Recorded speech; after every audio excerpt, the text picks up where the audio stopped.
പരിശുദ്ധ അമ്മയുടെ സഹനത്തിലൂടെ വെളിപ്പെടുന്ന അഭിഷേകവും ഈശോയുടെ കുരിശിലെ പൂർത്തീകരണ പ്രവൃത്തിയുടെ അഭിഷേകവും ഒത്തൊരുമിച്ച് നമ്മുടെ ഭവനത്തിൽ വെളിപ്പെടുമ്പോൾ ദൈവിക സമാധാനം നമ്മുടെ ഉള്ളിൽ നിറയപ്പെടുകയാണ്.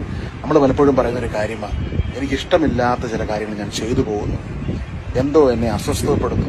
ഇത്തരത്തിലുള്ള അസ്വസ്ഥതകൾ നിങ്ങളെ ബുദ്ധിമുട്ടിക്കുന്നുണ്ടെങ്കിൽ അന്തരീക്ഷ ശക്തികളുടെ മേൽ ആധിപത്യമുള്ള പരിശുദ്ധ അമ്മ ക്രൂശിൽ ആധിപത്യങ്ങളെ അധികാരങ്ങൾ നിരായുധമാക്കിയ ഈശോയുടെ പരിശുദ്ധ പരമ ദീപികാരുടെ നാഥന്റെ ശക്തിയും നമ്മുടെ ഭവനത്തിൽ നിറയപ്പെടും. അതായത് ദൈവവചനം ഉരുവിട്ട് നമ്മൾ പ്രാർത്ഥിക്കുമ്പോൾ ജന്മം നിറഞ്ഞ മറിയമേ എന്ന് പ്രാർത്ഥന ചൊല്ലി പ്രാർത്ഥിച്ചുകൊണ്ടിരിക്കുകയും അമ്മയോട് ചേർന്നിരിക്കുന്ന ആ ദിവ്യകാരുണ്യത്തിലേക്ക് നയിക്കുന്നു. ആ ദിവ്യകാരുണ്യത്തിലൂടെ പകർന്നു നൽകുന്ന അഭിഷേകത്തിൽ നിറയപ്പെടുമ്പോൾ അതിന്റെ മുകളിലൂടെ ഒരു ജീവിതം, പരിശുദ്ധാത്മ അഭിഷേകത്തിലൊരു ജീവിതം നമുക്ക് സാധ്യമാകുമെന്ന് പരിശുദ്ധ അമ്മ നമുക്ക് സന്ദേശം നൽകുകയാണ്.